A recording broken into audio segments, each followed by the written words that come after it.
संजय राऊत यांच्या टीकेकडे दुर्लक्ष केले पाहिजे. स्वाभिमान नावाची गोष्ट यांच्याकडे राहिलेली नाही. मुख्यमंत्र्यांना तो भाजपाची रखेल म्हणतो. संजय राऊत यांच्या नाकावर टिच्चून स्वाभिमानीने आम्ही उठाव केला होता. जे शिवसेना प्रमुखाला अपेक्षित असणारा उठाव आम्ही केला. आमच्यात असणारी ही हिंमत आहे. संजय राऊतला त्यांची जागा दाखवल्याशिवाय लोक शांत बसणार नाहीत आणि त्यांचा तोटा उभाटा गटाला होणार आहे. संजय राऊत यांच्या सर्व बाईट्स काढून बघा. दरवेळेला स्टेटमेंट बदललेली दिसतील.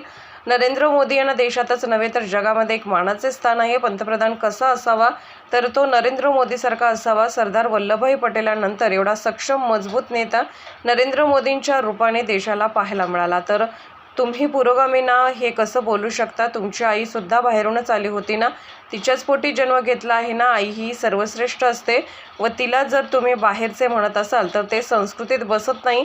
हा महिला वर्गाचा केलेला फार मोठा अपमान आहे.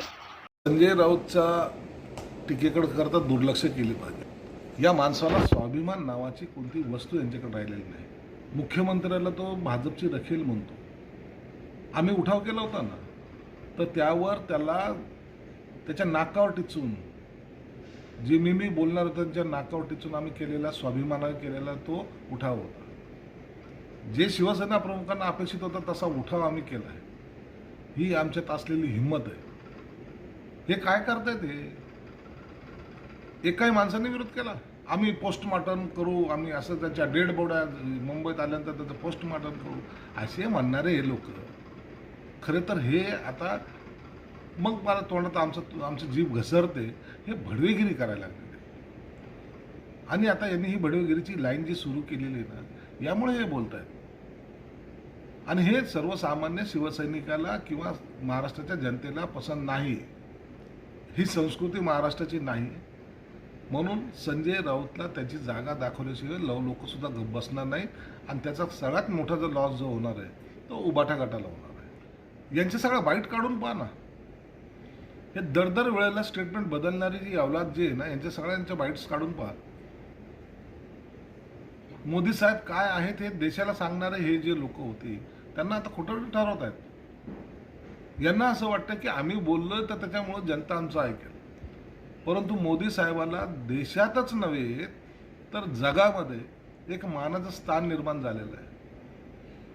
अरे पंतप्रधान कसा असावा तर तो भारत देशातला नरेंद्र मोदीसारखा असावा हे लोकांच्या मनोमन ठसले गेलेलं आहे. म्हणून एक ताटमानानं जेव्हा माझा पंतप्रधान परदेशात जरी जात असेल किंवा देशात फिरत असेल लोक त्यांच्याकडे हे आमचे खरे पंतप्रधानांचे चेहरा म्हणून पाहतात.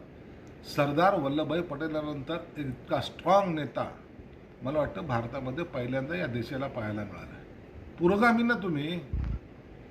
तुमची आई पण कधी बाहेरूनच आली होती ना, तिच्याच पोटी तुम्ही जन्म घेतलाय ना.